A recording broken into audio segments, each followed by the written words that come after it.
Sorry guys, this is kind of hard for me, but my name's Jake Bacon and I'm an Android Snob.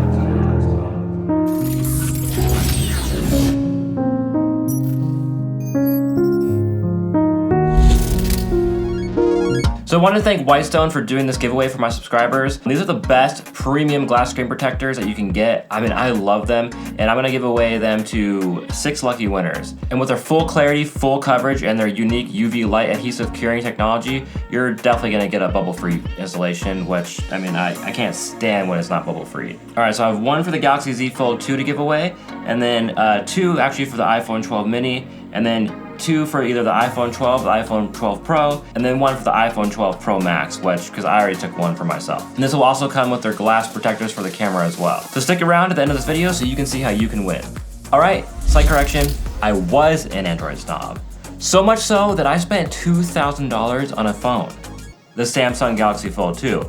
I mean, it freaking folds in half. And while that phone is amazing, an eye catcher, a conversation starter, and does things no other phone really could, it wasn't without its problems, especially for someone who posts on social media as a job. The aspect ratio really made it annoying to do so many situations, such as stories not showing up properly, or really just many apps in general. There are workarounds though, and I wasn't planning on doing a full review of the phone, but if you'd be interested in a brutally honest review of that, let me know in the comments. So really, I think this is why I switched. The annoyances got to me, and yeah, I could have went with a more traditional Android phone, like the S21 Ultra, but I think I was just getting kind of bored. And let's face it, Apple has added many different features to iOS lately that makes it dangerously similar to Android. So when Apple launched this year's lineup of iPhone 12s, I don't know what it was, but I just felt compelled to finally try iPhone again, after 10 years. And I hope you feel compelled to subscribe for more content like this, massage that like button until it starts to sizzle, and ring the bell to never miss that sweet, sweet smell of bacon in your inbox. Part of it, I know, was that sexy industrial flat design. I mean, when you have curvy with Android for so long, it kind of makes you want something flat. But really, it is gorgeous. I mean, except for that hideous notch, but we all have our flaws after all. But it was also the little things, like capturing a cute video of my kids on my Android phone and then wanting to send it to my family. Yeah, you guessed it, it came out like shit. I mean, people always tell me, you need iMessage. The videos and pictures you send will come out crystal clear. Honestly, I just thought they were being iPhone fanboys or fangirls, but they're right. How is it that after all these years, Google still has not made a native messaging app that is as good as iMessage? And let's not stop there. I mean, I am loving iMessage, way more than I thought I would. Not only do my pictures and videos I send not look like a potato anymore, but all the little fun things like the little mini games you can play right in the app, or being able to heart a message just like you can in apps like Instagram. And then the fun doesn't stop there. I recently found out that you can actually respond to messages with these stickers. Thanks, TikTok. Or there's quickly paying someone with Apple Pay, seamlessly sending a photo. I mean, I get it. These might seem like little things that people with iPhones have been used to for a while now, and super trivial, but it's just the execution being so seamless is what makes it so good. And this seamless execution is carried across most things you do with the iPhone, until it's not. But we will get into those. With Apple controlling everything, it helps with things like having a consistent design language across all apps and the whole operating system. I used to be someone who was constantly messing with and customizing my phones, which is why I enjoyed Android so much. And if that's you, then you still won't find that here. But lately, especially as I get busier, I've just been wanting something that works, does what I need it to do, and has a consistent, good-looking interface. And I think I finally get that that's why some people enjoy Apple so much. I'm still never going to stop wanting to customize and build things like PCs, but for phones, I'm liking this. And with the addition of widgets and the app library, we are getting closer and closer to Android by the day. But then there's the little annoying things that you still can't customize, like being able to put apps wherever you want on the home screen. I mean, there is no reason that we still can't do this, except for Apple being Apple. And I will be the first to admit that that's one of the reasons it took me 10 years to really try iPhone again, because I felt cool hating on Apple and being the only one in the room with an Android. And when people would say that it's because you can't afford iPhone or this or that, I'd laugh and just think, actually my phone costs more than any Apple phone. But that's immature.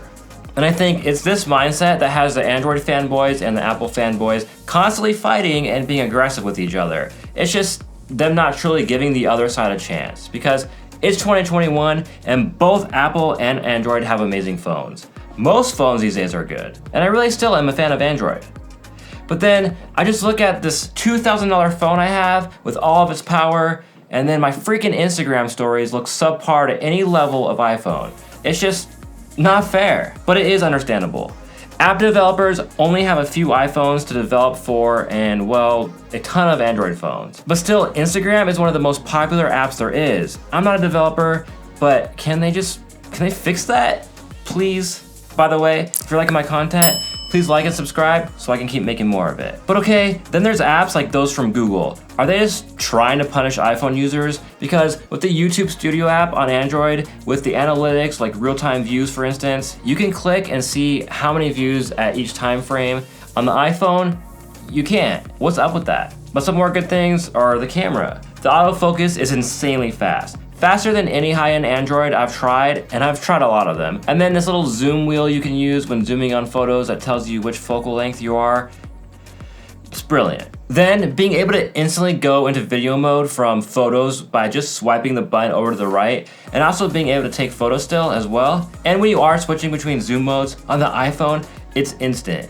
But on the Fold 2, there's still some hiccup or slight lag, and it's been like this on every Android phone I've used. And don't get me wrong, the Android still has way more camera features and modes, but just more and more I've found myself not using them. Pro video mode is also much more granular, but with the iPhone, as far as I can tell, there is no pro mode. And with such a great camera, that is kind of a bummer, but still, overall, the iPhone, it takes better videos. I also miss having the double tap of the power button to get to the camera. I think this is one of the quickest and most convenient ways of launching the camera.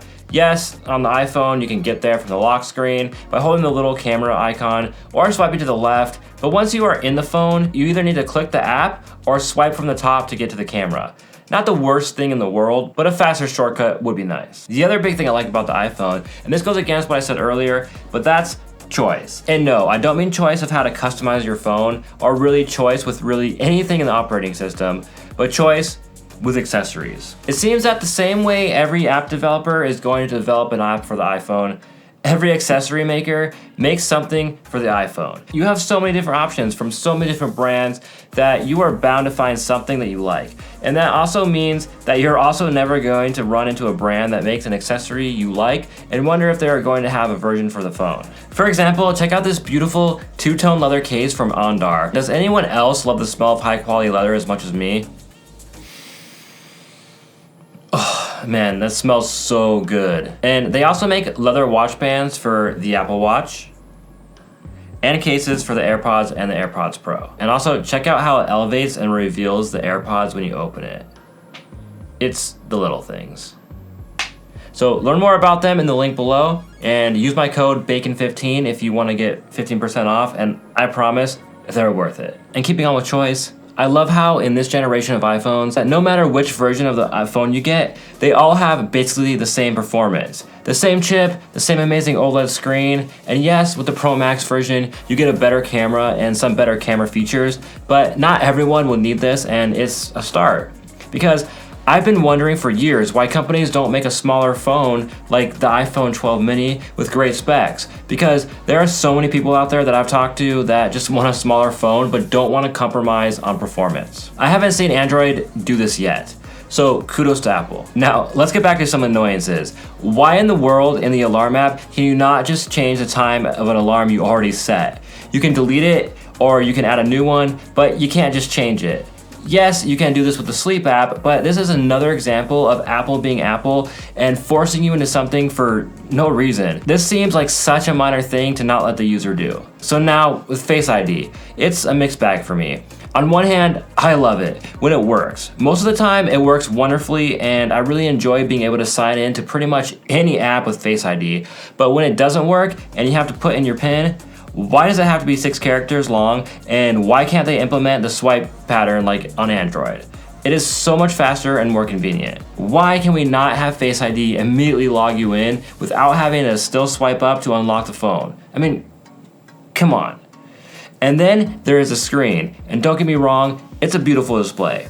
But I still think that the high-end screens on Samsung devices, like the Fold 2, are better. It just seems sharper, with better colors, and I'll try to get it on video, but I'm not sure if it'll come out. What screen do you guys prefer? Let me know in the comments. Then of course, there's a lack of 120Hz, and Apple's still using a 60Hz display. To be honest, now that I mainly use the iPhone and I don't notice it as much, but after using an 120Hz screen for a while, as soon as I got the iPhone, it felt like a stuttery mess. And if anyone tells you that you can't tell the difference between 60Hz and 120Hz, please, don't believe them. I really hope Apple adds this to the next version. But then, there's the fact that if you aren't used to 120Hz, are you even going to notice, and does it really matter? So for now, I'm enjoying the iPhone, and only time will tell how long I'm going to stick with it, but I think at the very least, why not both? Have any of you guys considered switching either from Android to iPhone or vice versa? Okay, so what you guys have probably been waiting for is the giveaway. I will leave the rules in the description as well as on my Instagram page. This one is super simple. All you need to do is subscribe to my YouTube channel and follow me on my Instagram page and comment down below which one of the phone screen protectors that you'd like for you to win. That's it, and I'll be picking 6 lucky winners. Alright guys, if you liked the video, go ahead and like it. It really helps me out with the YouTube algorithm and lets me make more content like this for you guys. Subscribe for more, and always remember, in baking we trust.